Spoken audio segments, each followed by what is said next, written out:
Mount Kailash ఈ పేరు ఒక మిస్టరీ. ఎందుకని ఇప్పటి వరకు ఒకరంటే ఒకరు కూడా ఈ పర్వతాన్ని ఎక్కలేరు. ఇప్పటి వరకు మౌంట్ ఎవరెస్ట్ ని 11,346 మంది ఎక్కారు. దీని height 8,850 metres. But mount Kailash ని ఇప్పటి వరకు ఒకరంటే ఒకరు కూడా ఎక్కలేదు. దీని హైట్ మౌంట్ ఎవరెస్ట్ కంటే తక్కువే, ఎంతంటే 6,635 మీటర్స్. బట్ మౌంట్ కైలాష్ ని ఎందుకని ఎక్కలేకపోయారు? దీని వెనుక ఉన్న సైంటిఫిక్ రీజన్ ఏంటి? కొంతమంది ఏం చెప్తున్నారంటే పర్వతం పైకి ఎక్కుతుంటే జుట్టు మరియు వెంట్రుకలు తొందరగా పెరుగుతున్నాయని చెప్పారు. అసలు ఇలా ఎందుకు జరుగుతుంది అండ్ ఇది ఎంతవరకు నిజం? ఎందుకని చాలా మంది సగం వరకే ఎక్కి తిరిగి వస్తున్నారు? ఇక్కడ నిజంగానే శివుడు కొలువై ఉన్నాడా? అలాగే ఒకవేళ ఎవరైనా ఈ పర్వతం మీదకి ఎక్కితే ఏమవుతుంది? చాలా మంది క్లైంబర్స్ ఈ పర్వతం ఎక్కుతున్న కొద్దీ శ్వాస ఆడక తిరిగి వచ్చేసారు. ఎందుకు అలా జరుగుతుంది? అక్కడ ఏమైనా ఉందా? లేకపోతే అలా ఎందుకు జరుగుతుంది? అలాగే ఈ పర్వతం పై నుండి ఎందుకని ఎలాంటి హెలికాప్టర్స్ కూడా వెళ్ళవు? అసలు ఈ మౌంట్ కైలాష్ ఏంటి? దీని మిస్టరీ ఏంటి? ఇప్పుడు డీటెయిల్ గా క్లియర్ కట్ గా చెప్తాను. వీడియో అయితే చాలా ఇంట్రెస్టింగ్ గా ఉండబోతుంది.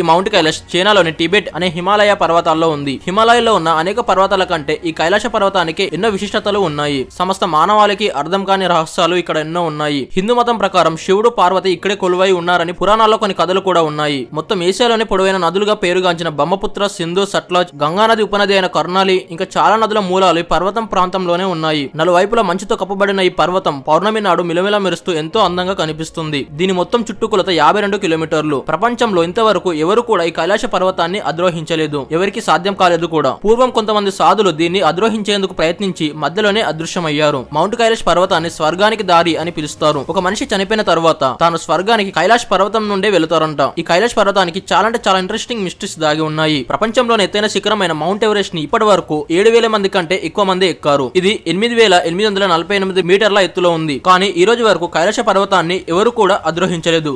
ఎక్కలేదు. ఈ మౌంట్ కైలాష్ హైట్ దాదాపు ఎవరెస్ట్ కంటే 2,000 మీటర్లు తక్కువే, అంటే 6,635 మీటర్లు. ఇది ఇప్పటి వరకు ఒక మిస్టరీగానే ఉంది. చైనా గవర్నమెంట్ వారు మౌంట్ కైలాష్ పర్వతం మీద చాలా సార్లు పరిశోధనలు కూడా చేశారు. 2 సార్లు ఈ పర్వతం పైన పంపించిన హెలికాప్టర్లు మధ్యలోనే కూలిపోయాయి కూడా. దాంతో అప్పటి నుంచి ఈ పర్వతం జోలికి ఎవరు వెళ్లలేదు. ఈ పర్వతం ఉపరి భాగంలో టాప్ లో ఏముందో తెలుసుకోవడానికి సైన్స్ కి కూడా ఇప్పటి వరకు అంతు పట్టడం లేదు. ఇప్పుడు మౌంట్ కైలాష్ కి ఉన్న టాప్ మిస్టరీస్ ఏందో చూద్దాం. Ageing mystery. ఇప్పుడు మనం ఏజింగ్ మిస్టరీ గురించి చూద్దాం. కొన్ని స్టోరీస్ ఏం చెప్తున్నాయంటే ఎవరైతే మౌంట్ కైలాష్ పర్వతాన్ని ఎక్కడానికి ప్రయత్నించిన వాళ్ళకి ఏజ్ తొందరగా పెరుగుతుందంట. కొన్ని సర్వేస్ ఏం చెప్తున్నాయంటే 1990s లో ఒక సైబేరియన్ గ్రూప్ ఈ మౌంట్ కైలాష్ పర్వతాన్ని ఎక్కుతుంటే ఏదో తెలియని మిస్టీరియస్ సూపర్ న్యాచురల్ ఫోర్సెస్ అడ్డుకునేవంట. ఆ సైబేరియన్ క్లైంబర్స్ పర్వతం దగ్గరికి వెళ్తున్న కొద్దీ వాళ్ళ బాడీ వింతగా మారడం గమనించారు. వాళ్ళ జుట్టు అండ్ వాళ్ళ గోర్లు చాలా వేగంగా పెరుగుతున్నాయి. అలాగే వాళ్ళ ఏజ్ కూడా తొందరగా పెరుగుతుంది. దాంతో ఆ సైబేరియన్ క్లైంబర్స్ పర్వతం దిగి కిందికి వచ్చేసారు. అక్కడ ఇలా జరిగిన విషయం మొత్తం మీడియాకి చెప్పారు. బట్ మిస్టీరియస్లీ జస్ట్ 1 year లోనే ఆ సైబేరియన్ క్లైంబర్స్ అందరూ చనిపోయారు. No planes fly over. నాకు తెలిసి ఈ మిస్టరీ కోసం చాలా మంది వెయిట్ చేస్తూ ఉంటారు. అసలు ఎందుకని మౌంట్ కైలాష్ పర్వతం మీద నుంచి ఎలాంటి ఏరోప్లేన్స్, హెలికాప్టర్స్ అండ్ ఇంకా జెట్స్ మౌంట్ కైలాష్ పర్వతం మీద నుంచి వెళ్ళవు? కొన్ని సైంటిఫిక్ ఎవిడెన్సెస్ ఏం చెప్తున్నాయంటే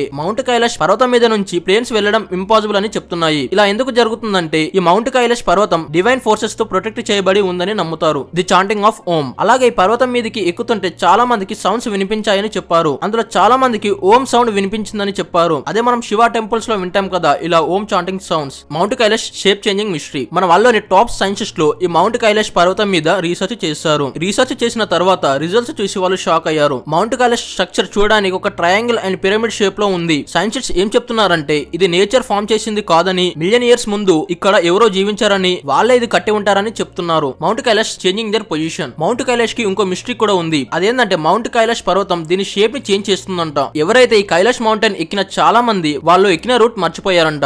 వాళ్ళు సగం దాకా ఎక్కి దిగడానికి ప్రయత్నించినప్పుడు వాళ్ళు ఎక్కిన రూట్ కాకుండా వేరే రూట్ ఉంది, లేక అసలు రూట్ ఉండేది కాదని చెప్పారు. ఒకరికి కాదు ఇలా చాలా మందికి జరిగిందని చెప్పారు. దీన్ని బట్టి చూస్తే కైలాష్ పర్వతం ఎప్పటికప్పుడు దీని షేప్ ని చేంజ్ చేస్తుందని అర్థమవుతుంది. Last the 2 lake mystery. ఈ మిస్టరీ అయితే చాలా మైండ్ బ్లోయింగ్ గా ఉంటుంది. మౌంట్ కైలాష్ పర్వతం దగ్గర 2 lakes ఉన్నాయి. అవి ఒకటి మానసరోవర్, ఇంకోటి రాకల్ లేక్. మానసరోవర్ లేక్ 4,590 మీటర్స్ దూరంలో ఉంది. ఇది మన వల్లోనే ఫ్రెష్ వాటర్ ఉన్న లేక్. ఈ లేక్ పర్ఫెక్ట్ గా రౌండ్ షేప్ లో ఉంటుంది. అలాగే దీంట్లో ఉన్న వాటర్ చాలా క్రిస్టల్ క్లియర్ గా ఉంటుంది. ఎంత క్లియర్ గా ఉంటుందంటే ఈ వాటర్ లోపల ఉన్న టాటాయిస్ అండ్ ఫిషెస్ కూడా క్లియర్ గా కనిపిస్తాయి. అలాగే ఈ లేక్ చుట్టుపక్కల ఉన్న మౌంటైన్స్ ఇంకా మౌంట్ కైలాష్ పర్వతం రిఫ్లెక్షన్ కూడా చాలా క్లియర్ గా కనిపిస్తుంది. ఈ లేక్ ని మన వల్లనే చాలా పవిత్రమైన లేక్ గా భావిస్తారు. మన హిందూ ట్రెడిషన్ లో ఈ మానసరోవర్ లేక్ ని బ్రహ్మదేవుడు క్రియేట్ చేశాడని నమ్ముతారు. అలాగే ఈ లేక్ నేమ్ మానసరోవర్ అనేది సాంస్క్రిట్ నేమ్. సాంస్క్రిట్ లో మానసరోవర్ అంటే మానస్ అంటే మైండ్, సరోవర్ అంటే లేక్. దీని మొత్తం డెఫినేషన్ చూస్తే lake of the mind. Mansarovar lake అంటే లేక్ ఆఫ్ ది మైండ్ అని అర్థం. ఇప్పుడు ఇంకో లేక్ చూద్దాం. అదే రాకల్ లేక్. రాకల్ లేక్ మానసరోవర్ లేక్ కి వెస్ట్ లో అంటే పడమరలో ఉంటుంది. అండ్ అండ్ ఇది గచ్చు ఛానల్ కి కనెక్ట్ అయ్యి ఉంటుంది. ఈ రకల్ లేక్ ని